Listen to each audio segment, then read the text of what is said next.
Thank you. Well, thank you very much. It's my great pleasure to be here in Berlin, in Germany, to see my German friends, my Iranian friends, Madam Rajavi. A pleasure to share an event with you. Mr. Altmaier, as always, thank you for your excellent remarks. You know, many of us have attended events like this one for several years. And we talk about the repression of the clerical regime in Iran. We express solidarity with the victims of the regime, most of them members and supporters of the organized resistance, including the PMOI, the People's Mojahedin of Iran, and the National Council of Resistance of Iran, the NCRI. And we express support for the 10-point plan advocated since 2006 by Mrs. Maryam Rajavi, which reflects our values and offers a vision of peace and progress. And yet, for many years, our governments have pursued a different path. They thought that this ruthlessly hostile regime could be reformed. They thought that Iran needed to increase trade with the West because Iran's economy was so weak. They believed the allegations and defamatory stories about the PMOI and NCRI.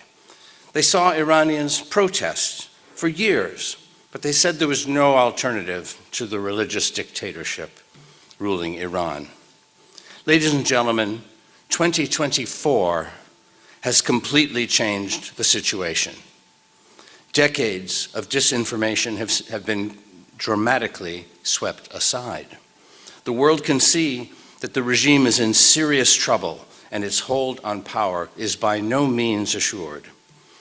It is also clear as never before that the organized resistance, the PMOI and NCRI, have been telling the truth all along. One reason our governments have so badly misjudged Iran for many years is that Tehran has had agents of influence in foreign capitals, including the United States and Germany. Now, many agents have been exposed. 5 events this year have signaled that the era of Islamic revolutionary rule may be nearing the end in Iran. First, Supreme Leader Khamenei has lost his successor with the accidental death of President Ebrahim Raisi, who was accused of crimes against humanity for his leading role in the 1988 massacre of political prisoners, up to 30,000 political prisoners. Under the Velayat-e Faqih constitution, the Supreme Leader must be a source of emulation, a guardian, the guardian of Islam. If Khamenei promotes his son to succeed him, the regime will be exposed as no more than a corrupt monarchy in black robes.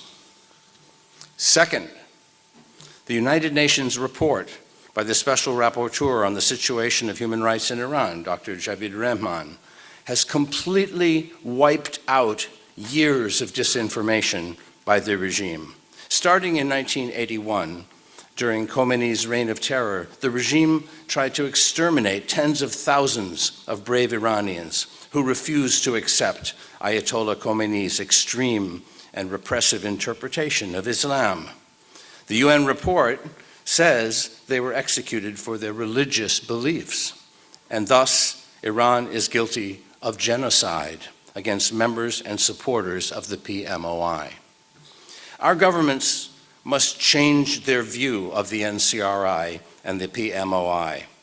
The UN report added to the 4 major court verdicts in France, the EU, the UK, and the United States, confirming that the PMOI and NCRI never engaged in terrorism at any time, refutes the official position by Western foreign ministries since the mid-1990s, and perhaps before.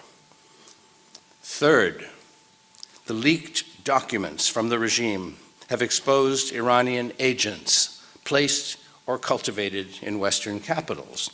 This is a major counterintelligence scandal, and the West's understanding of the regime and the resistance will now change. You may recall that after the October 7, 2023 Hamas attack, the US intelligence community said that Iran's leaders had been surprised Evidence is now surfacing that the Tehran regime was talking with Hamas for months about its planned attack. Clearly, Washington decision makers were receiving false and misleading information. Iran can no longer hide its dirty, covert activities here in Europe. We watched an accredited Iranian diplomat, Asadollah Assadi, be convicted and sentenced in Belgium to 20 years in prison for planning a mass casualty bombing at a resistance gathering in France, only to return home escaping justice after Iran kidnapped a Belgian humanitarian aid worker and traded him for their spy. We also saw a regime prison official, Hamid Nouri, who was convicted in Sweden of war crimes and sentenced to life in prison for his role in the 1988 massacre of up to 30,000 political prisoners, returned home after Iran kidnapped a Swedish EU official and traded him with a second hostage. From attempted bombings and cyber attacks in Albania to the attempted murder of our distinguished colleague and friend, Alejo Vidal-Quadras in Madrid, to murder for hire, assassinations and abductions, threats all across Europe and the United States, the regime in Tehran has been exposed. The fourth major setback of 2024 was demonstrated last night when Israeli warplanes flew into Iran, destroyed targets in 3 provinces, and returned safely. The message to the Iranian people is crystal clear. Ayatollah Khamenei has failed to protect his country. Iran is now vulnerable to attack. Billions of dollars diverted from the Iranian economy to support foreign non-state militias armed by the Quds Force and the Revolutionary Guards have only brought war to the Iranian homeland. In Iran's cities, the regime has displayed giant images of its heroes, Soleimani, Nasrallah, Haniya, Sinwar, and others. Today, they're all gone, defeated. All that remains are the images. The supreme leader has failed as Iran's guardian. And now our governments must accept the new reality.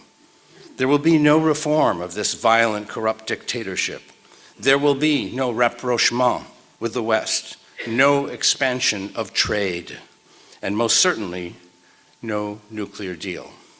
There will be no lasting engagement at all, because the West, like the more than 85 million citizens of Iran, cannot trust anything the regime says. Here is the new reality.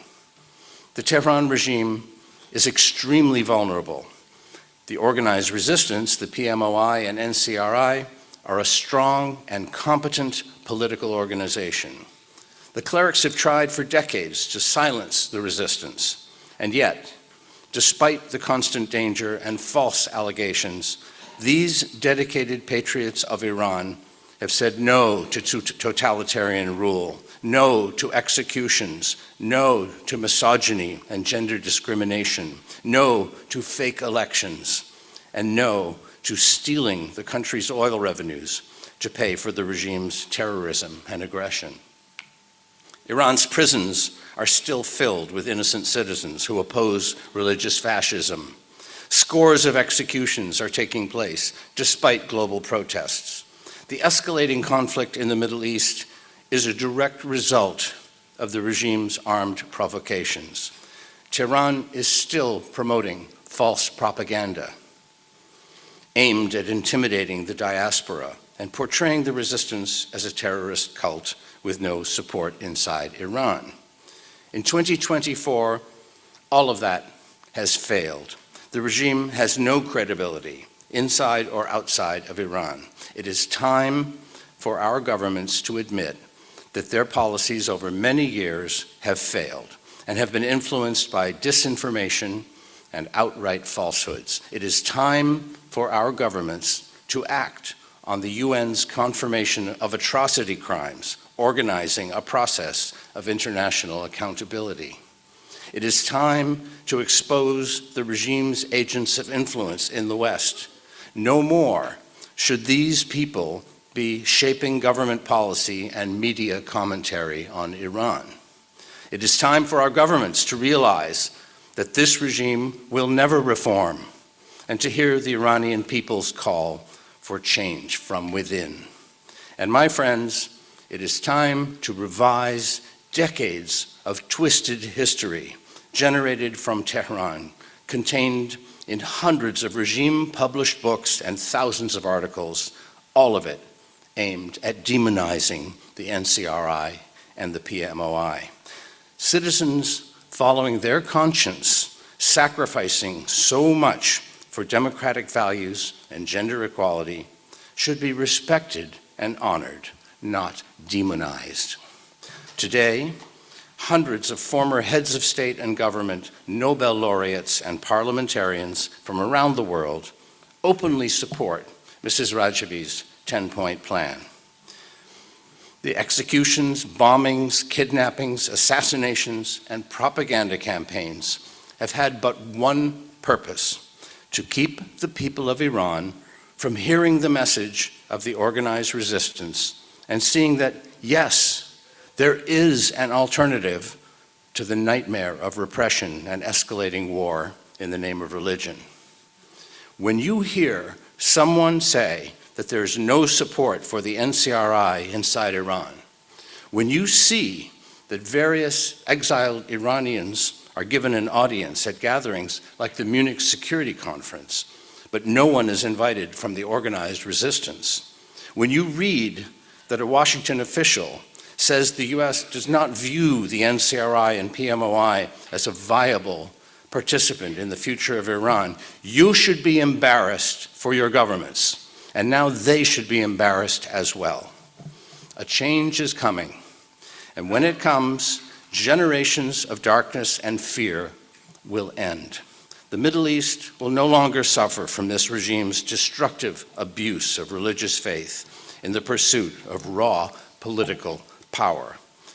Truth, justice, religious freedom, and democratic legitimacy will light the path to a brighter future, and the people of Iran will show us all the face of a great nation, a free Iran. Thank you.